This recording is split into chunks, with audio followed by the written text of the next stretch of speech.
The European Commission says Ursula von der Leyen's flight was disrupted by suspected Russian interference.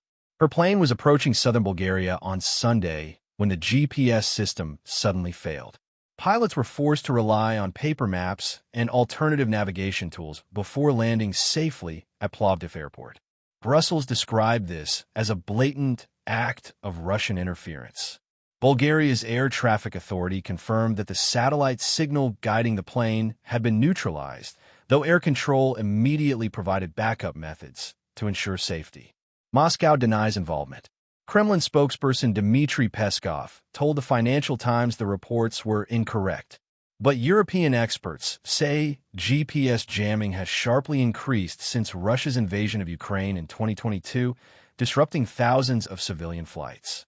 Von der Leyen was visiting Bulgaria as part of a tour of Eastern EU states to discuss defense readiness. A Commission spokesperson said she has seen firsthand the everyday threats from Russia and its proxies during the trip. At the same time, Russian President Vladimir Putin made new claims about peace talks.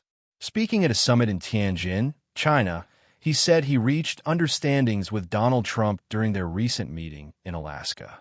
Putin suggested these talks could open the way to peace in Ukraine, but he stopped short of confirming direct negotiations with President Zelensky.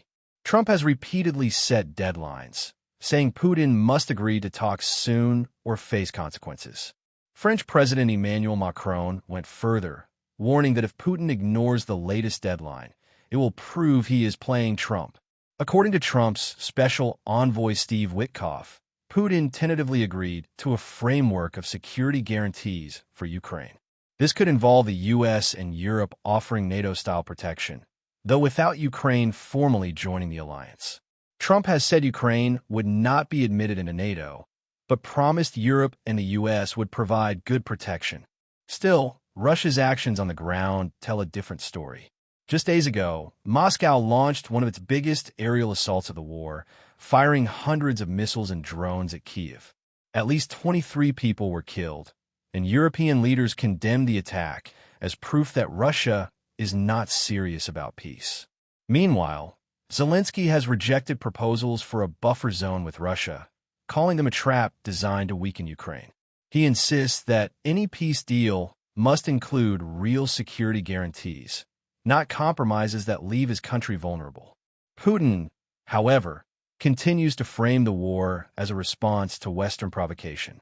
In his speech in China, he once again claimed the conflict began with a Western-backed coup in Ukraine and NATO's attempts to pull Kyiv into the alliance. Western allies reject this narrative, pointing out that Russia seized Crimea in 2014 and then launched a full-scale invasion in 2022. China and India, two of Russia's biggest oil buyers, continue to provide Moscow with crucial economic lifelines.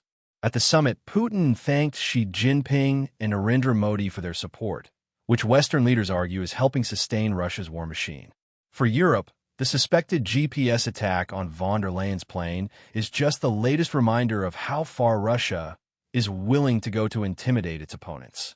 And for Ukraine, Putin's promises of peace remain shadowed by missiles, drones, and uncertainty.